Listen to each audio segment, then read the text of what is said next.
OneD&D Character Origins brings several positive changes that tackle most of the issues with 5e race mechanics. One of them is that, despite the possible 108 race class combinations, there are some of them that are much more common than others. Halfling rogues, gnome wizards, half-orc barbarians, and tiefling warlocks are some of them. The reason for that, in my point of view, are hard game mechanics that drive players towards those choices. And that has been the D&Drules approach for the past 50 years. And while they have become more flexible with each edition, OneD&D is bringing, for the first time, true freedom of choice.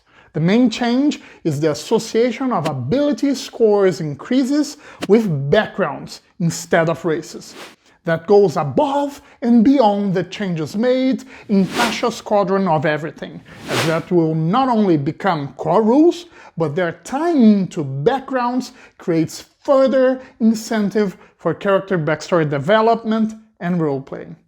All backgrounds are now designed with the same exact number of traits and may be freely customized according to each player's wishes. A player may either adapt one of the revised 18 backgrounds or even create their own.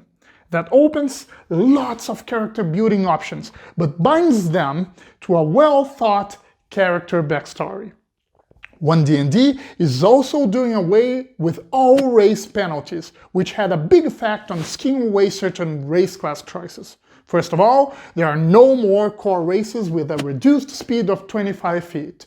All of them are standardized at 30 feet. Second, some races have an option of a small or medium size, as it wouldn't make sense for a player to choose a trait that would simply punish character stats. I believe the heavy weapon penalties will apply to strength scores rather than character size. Lastly, the Drules sunlight sensitivity penalty is finally gone.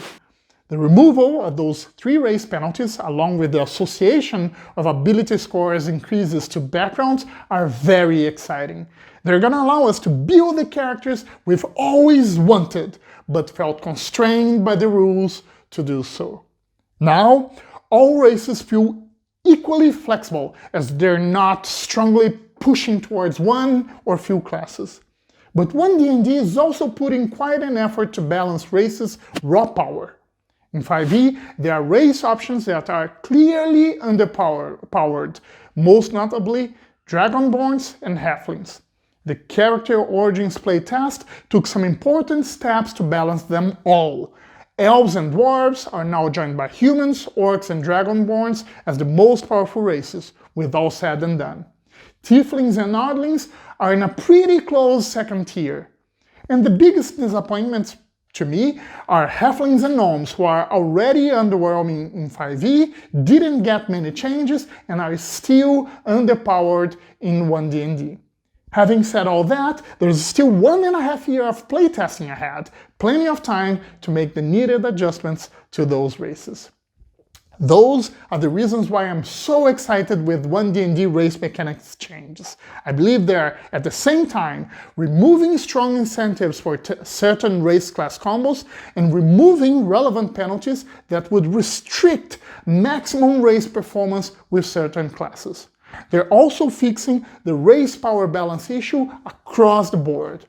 All those changes will open many more character building options with creative role-playing opportunities and great gameplay performance.